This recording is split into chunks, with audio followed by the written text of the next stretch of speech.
안녕하세요. 유아커입니다.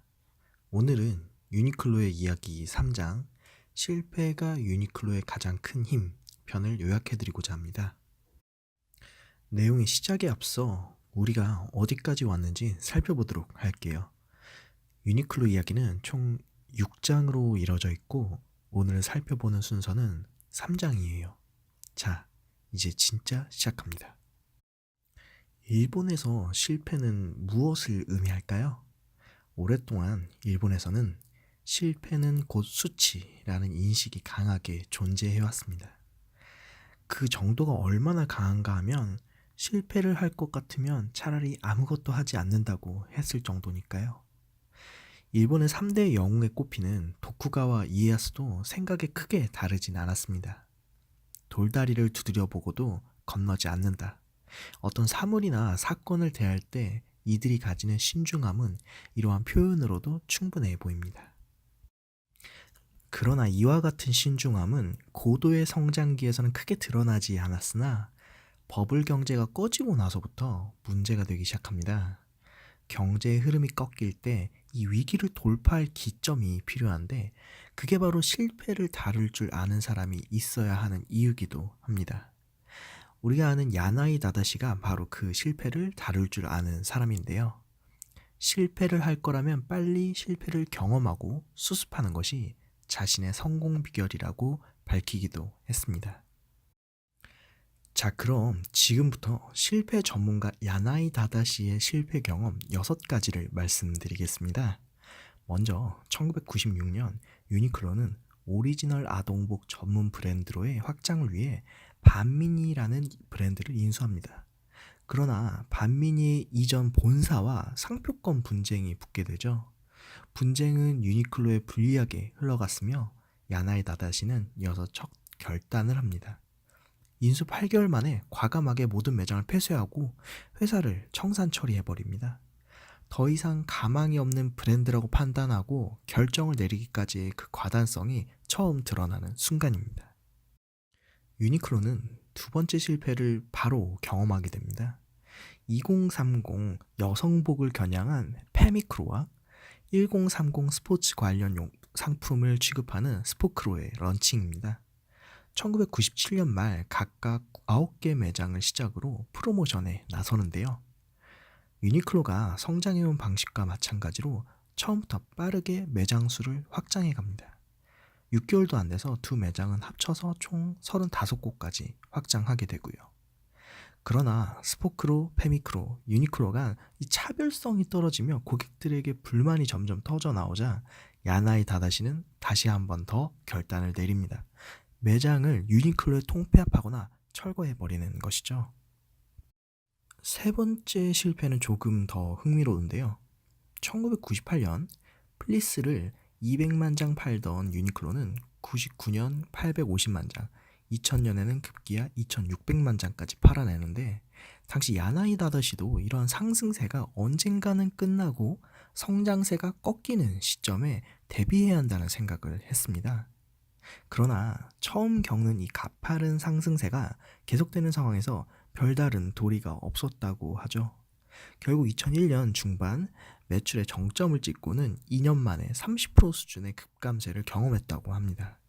영업이익은 물론 반토막이 나버립니다. 이미 실패를 예측하고도 대처할 수 없었던 아이러니한 상황이 매우 흥미롭습니다.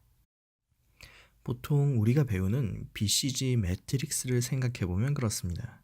BCG 매트릭스에서는 퀘스천, 스타, 캐시카우, 덕순으로 흘러가는데 유니클로의 플리스가 스탁에서 캐시카우로 성장하는 그 과정에서 야나이 다다시는 플리스의 매출이 캐시카우에 있음에도 곧 독 영역으로 갈 것을 알고 있음에도 퀘스천을 띄우지 못한 것입니다. 이미 캐시카우 규모가 비즈니스를 감당하기 힘들 만큼 커져버렸기 때문에 더 이상 핸들링할 수 없어지게 된 것이죠.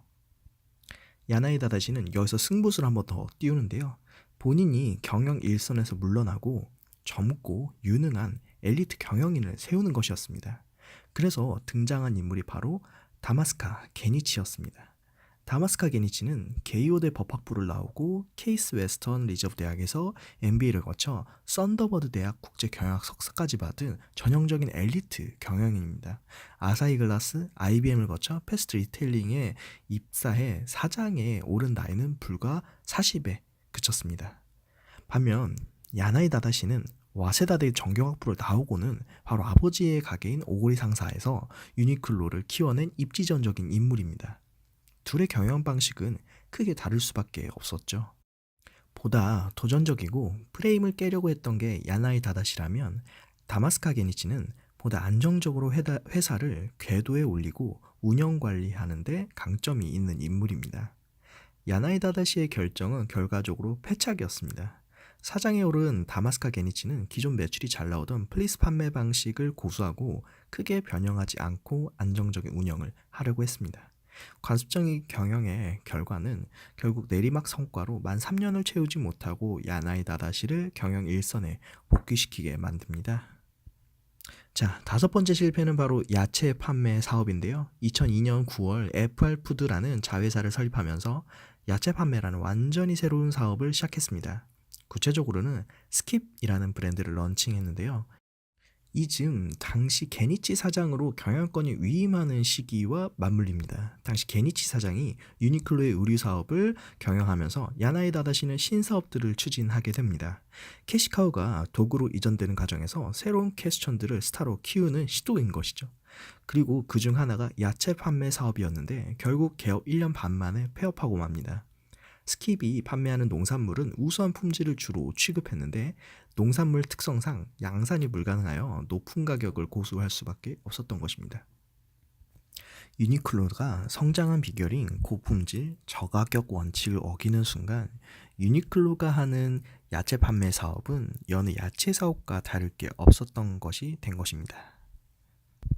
유니클로의 마지막 실패는 영국 시장 진출입니다.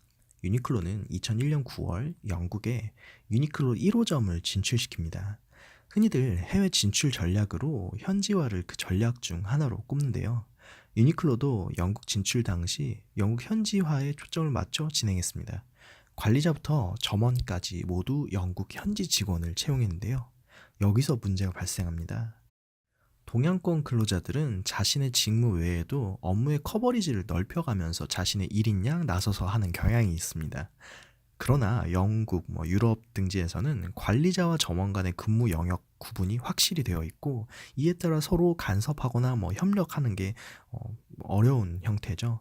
그래서 유니클로 매장에 쓰레기가 떨어져 있어도 접객 직원, 관리자들은 거들떠보지도 않고 쓰레기를 치우는 건 청소 담당 직원이 해야 하는 것으로 인식합니다.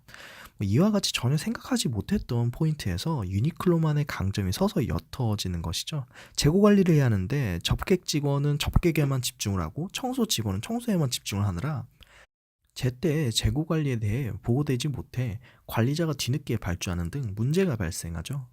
마찬가지로 유니클로의 장점은 저가격에 있었는데 영국으로의 운송비, 인건비 등이 추가되다 보니 저가격 정책을 고수할 수 없게 됩니다. 예측했던 매출이 제때 일어나지 않아 발생하는 재고품들을 세일하는 것이 반복되고 결국 영국에서 유니클로의 이미지는 싸구려의 이미지로 전락하게 됩니다. 가뜩이나 갭, 자라, H&M 등 경쟁 SP 의류 브랜드가 많은 상황에서 유니클로는 자신의 강점을 살리지 못하게 된 것이죠. 유니클로 이야기 세 번째 시간 어떠셨나요?